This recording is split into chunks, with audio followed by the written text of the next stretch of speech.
Hello. Today I'm going to give a bite-sized take on what you can do to make sure you have a scalable content strategy.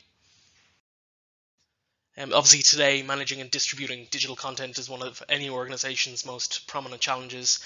So that's whether it's across websites or emails or apps, point of sale, voice assistants, kiosks, wearables. The list goes on. The amount of channels that brands need to create and manage content for seems to be growing all the time. And with 70% of users accessing digital content across multiple devices, consistent and personalized content really matters. Today, any scalable content strategy really needs three things. You need one home for all your digital assets, so that they're not spread across a load of people's laptops or hard drives, Dropbox folders, and so on. You also need one place for content production and management, so it's not all in random Google Docs or email threads or desktop folders, WeTransfer links, whatever that might be.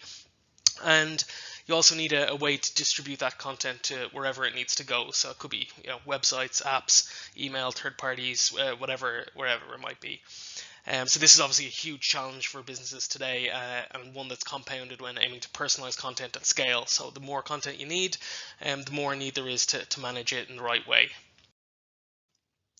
And this is where Sitecore Content Hub comes in. So the way that Sitecore positions Content Hub is that it's one home for all your digital assets and media, product data, and any other content that you might have.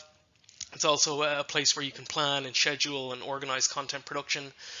So Content Hub sits in the middle of both upstream and downstream platforms. So that's all the content and assets that's coming into your organization from agencies and suppliers and ERPs or whatever it might be, and then how that content gets distributed to CMS or CRM or social media channels or wherever it needs to go.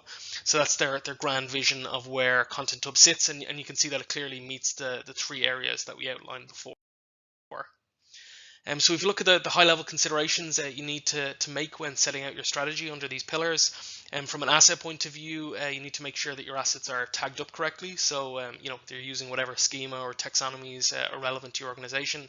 That'll make it easier for you to find and use your assets going forward.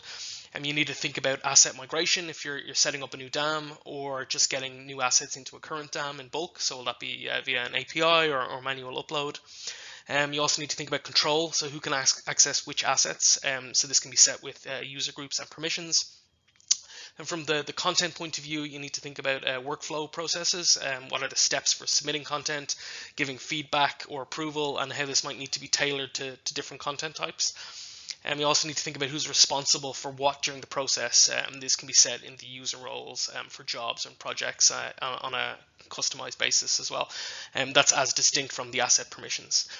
You also need a visibility of content creation, so to be able to have a high-level view of all the content that is being created, which in Content Hub can be done via the calendar feature, so you can see everything that's in progress at a given time. And from a distribution point of view, you need to think about what channels you want your assets and content to end up on. So do you need to set up any connections or integrations, and which are out of the box and which might need to be customized, things like that.